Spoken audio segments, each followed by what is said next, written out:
We are standing at number 4 arresting gear wire on the landing pattern of the Hornet. We're looking at the island. What's the number 12 mean? The 12th aircraft carrier that the United States built.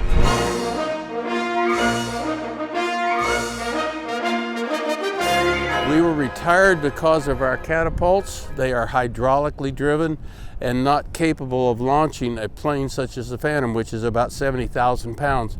We were limited to about 40,000. What are we looking at down there? Well, that is a bar that is designed to break at a certain amount of pressure. You'd use it one time because it literally broke in half. That's correct. And we're able to close this device down to really concentrate that energy coming out the end of the catapult. So if it's a smaller hole, then it's coming out with more pressure. That's correct. Sounds like a wild ride.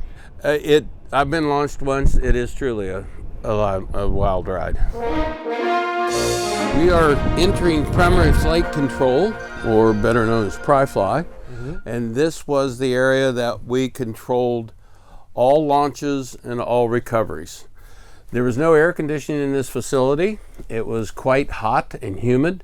We did have closed circuit TV, which was put in the 60s. We were usually looking 1 mile to 2 miles aft to see a plane coming in. Explain what this indicator is here. You don't have to turn the ship into the wind for helicopters necessarily. So you just tell the helicopter what direction the wind is coming from and they take off into it. That's correct. You have to be kind of small to escape here in an emergency. Well, yes, that escape hatch is not for a large person. This device we're looking at is called a Ouija board. Ouija board. Can you talk to your ancestors with it? Not quite. Each plane was given a little icon with its number on it, and if it was moved, the icon was moved. We're entering the bridge. This is the captain's chair. Nicest chair on the whole ship. Yes, it was, and it was the only person allowed to sit in the chair was the captain, and of course now it's old docents. This used to be a flying bridge, which means it had no roof on it. Oh, really? So in the 50s, when the bridge was renovated, they put a roof on because we picked up jets. It was hot, there was no air conditioning on the ship, and of course everybody smoked. Wow, so hot and smoky. Hot and smoky. Was the communication between the bridge and the helm typically just shouted through the portals there? Through the holes, through the portholes, yep. What we have here is the helm. This is the steering wheel of the ship, and we have the lee helm, which is the engine order telegraph. I call that the accelerator. There's a person on the other end of that accelerator. Yes, there is. Yeah, and he's called a throttleman down in the engineering space. Now, over here, that's where the captain slept? The palatial captain's quarters, yes, this is his at-sea cabin, and he would live here. He slept here, he took his meals here, took his showers here, because the captain is responsible for the ship totally when it's underway. Every course change, we'd wake the captain to tell him. Wow. So they did not get much sleep. We're entering CIC, or Combat Information Center. This was basically the brains of the ship. This is a device that helped us track the position of the ship. It's called a DRT, or Dead Reckoning Tracer, and it involved a very primitive mechanical analog computer. Wow. Which dealt with our longitude and latitude. This particular device here was running off our sonar. We could track 4 submarines at one time, which was quite innovative in the 60s when this thing was designed. These other units are designed for tracking surface contacts, which are other ships, or air contacts. Tell me about these boards. There was a sailor behind these boards, and he's writing backwards. He's taking the information that he's given through a headset, and he's putting it on the board. Now, you also said it gets warm in here. Well, all of these devices are operated by vacuum tube, which puts out a great deal of heat. So this space, although it was unusual for air conditioning to be on this ship, this space was air conditioned out of a necessity. We are entering the escalator on the Hornet. Escalator? Yes. This escalator was installed in the early 50s. It was rigged to run several times faster than normal. Really? So it would be almost like you were flying up to the... Pretty much. They wanted to make sure that the boys weren't wearing themselves out before they got up here.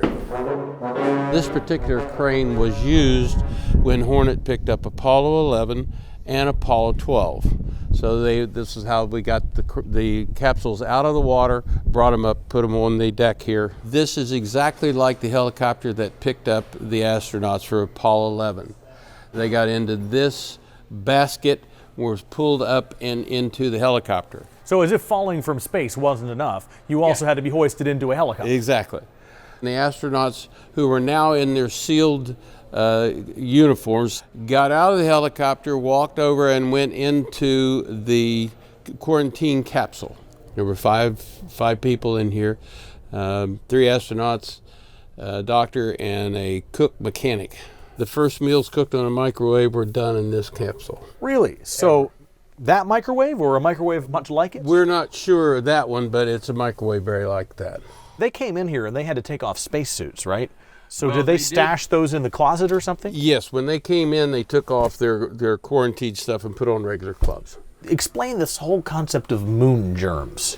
Well, we didn't know what we were going to find, and so what they were trying to do is make sure that these gentlemen did not contaminate the outside. They had to use a phone to talk to the people right outside? Regular dial phone, and there's a plug-in outside. They put food in the box here? Mm-hmm.